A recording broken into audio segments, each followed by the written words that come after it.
এয়া হৈছে মহানিমৰ কাঠেৰে তৈয়াৰী ফণী আৰু মই সদায় এনেকুৱা নিম গছৰ কাঠেৰে তৈয়াৰী ফণীহে ব্যৱহাৰ কৰোঁ। আমাৰ চুলি কোছা ভালে থাকক বুলি আমি সদায় বিচাৰোঁ হয়নে, আৰু সেইকাৰণে চুলিত ভাল চেম্পু বা তেনেকুৱা ধৰণৰ বিভিন্ন সামগ্ৰী লগোৱা যায়।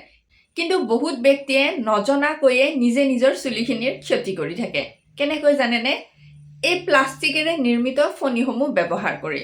মই কোৱা কথাটো যদি আপোনালোকৰ আচৰিত যেন লাগিছে, এই বিষয়ে নিশ্চয় আপোনালোকে অধ্যয়ন কৰি চাব পাৰে, কাৰণ কিয় মই সম্পূৰ্ণ ষ্টাডি কৰিহে ভিডিঅ'টো তৈয়াৰ কৰিছোঁ আৰু ষ্টাডি কৰিয়ে আমাৰ ঘৰত মানে এই প্লাষ্টিকৰ ফণীসমূহ ব্যৱহাৰ কৰা বন্ধ কৰিছোঁ। যেতিয়া আমি প্লাষ্টিকৰ ফণী চুলিত ব্যৱহাৰ কৰোঁ, চুলিখিনি ৰুক্ষ হয়, চুলিখিনিৰ উজ্জ্বলতা কমে আৰু চুলি ফাটে। লগতে চুলিৰ মানে স্কেল্প বুলি কয় যে, য'ত আমাৰ চুলিবোৰ লাগি থাকে, সেই আমাৰ তালুখনৰো যথেষ্ট ক্ষতি হয়। আমি প্লাষ্টিকৰ ফণী চুলিত ব্যৱহাৰ কৰি থাকোঁ নহয়, তেতিয়া আমাৰ চুলিত ষ্টেটিক ইলেক্ট্ৰিচিটি উৎপন্ন হয় আৰু তাৰ ফলতে আমাৰ চুলিৰ এই বিভিন্ন ধৰণৰ ক্ষতিবিলাক হয়। আৰু এইটো কথা মনত পেলাবচোন, আমি যেতিয়া সৰুতে স্কুলত আছিলোঁ, ফণী এখন বা প্লাষ্টিকৰ স্কেল এডাল খুবকৈ চুলিত ঘঁহাওঁ আৰু যেতিয়া সেই ফণীখন কাগজৰ টুকুৰাবোৰৰ ওচৰলৈ লৈ যাওঁ, কাগজৰ টুকুৰাবোৰ ফণীখনত আঠা খাই ধৰে।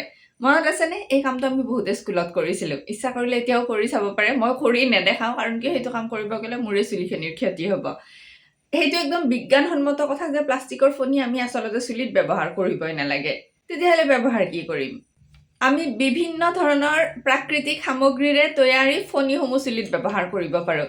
1 নম্বৰতে মহৰ শিঙৰ ফণী। নিশ্চয় বহুতে ঘৰত ব্যৱহাৰ কৰে, এনেও ৰাস্তাই ঘাটে কিনিবলৈ পোৱাই যায়।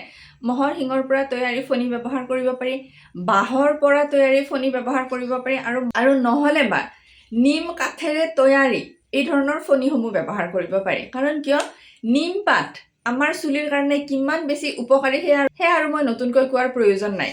এতিয়া এই ফণীকেইখন নিম কাঠেৰে তৈয়াৰী, একদম গোন্ধটো শুঙিলে গমেই পোৱা যায়। মই কিমান মাহ ব্যৱহাৰ কৰিলোঁ, এতিয়া একদম নিম কাঠ গোন্ধাই আছে। তাৰমানে এই ফণীৰে যেতিয়া আমি চুলিখিনি সদায় এই ধৰণে ফণীয়াম, চুলিখিনিতো ফণীয়া যাবই, লগতে যিহেতু এয়া নিম কাঠেৰে তৈয়াৰী, ইয়াতেতো নিমৰ উপকাৰিতাবিলাক আছে, সেইবিলাকো আমাৰ চুলিৰ সংস্পৰ্শলৈ আহে হয়নে? আৰু যদি কেতিয়াবা ক'ৰবাত পোৱা যায়, চন্দন কাঠেৰে তৈয়াৰী ফণীও নিশ্চয় ব্যৱহাৰ কৰিব পাৰি। নিম কাঠেৰে তৈয়াৰী এই ফণীকেইখন মই ফ্লিপকাৰ্টৰ পৰাই কিনিছিলোঁ। এই ফণীকেইখনৰ লগতে বাঁহেৰে নিৰ্মিত ফণী আৰু মহৰ শিঙৰ পৰা নিৰ্মিত ফণীকেইখন কিনিব পৰা লিংকখিনি এই ভিডিঅ'টোৰ ডেছক্ৰিপশ্যন বক্সত দি দিছোঁ, মন কৰিলে চাব পাৰিব। এয়া ডাঙৰ দাঁতৰো আছে, সৰু দাঁতৰ আছে, আৰু বেছি ডাঙৰ দাঁতৰ আছে, চুলিত জঁট লাগিলে ভাঙিবলৈ।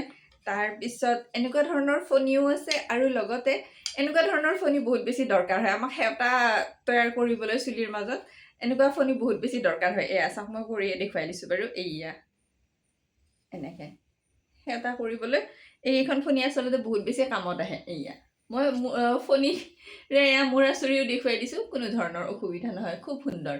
আৰু নিম কাঠৰ ফণীৰে মূৰ আঁচুৰিলে চুলিৰ বিভিন্ন সমস্যা নোহোৱা হয়, যেনেকুৱা চুলি পকা, চুলি সৰা, উফি হোৱা, চুলি দুমুখীয়া হোৱা ইত্যাদিকে কৰি মানে চুলিৰ উজ্জ্বলতা নোহোৱা হোৱা, এনেকুৱা ধৰণৰ সমস্যাবিলাক নোহোৱা হয় আৰু চুলি কোছা বহুত বেছি ভাল হৈ থাকে।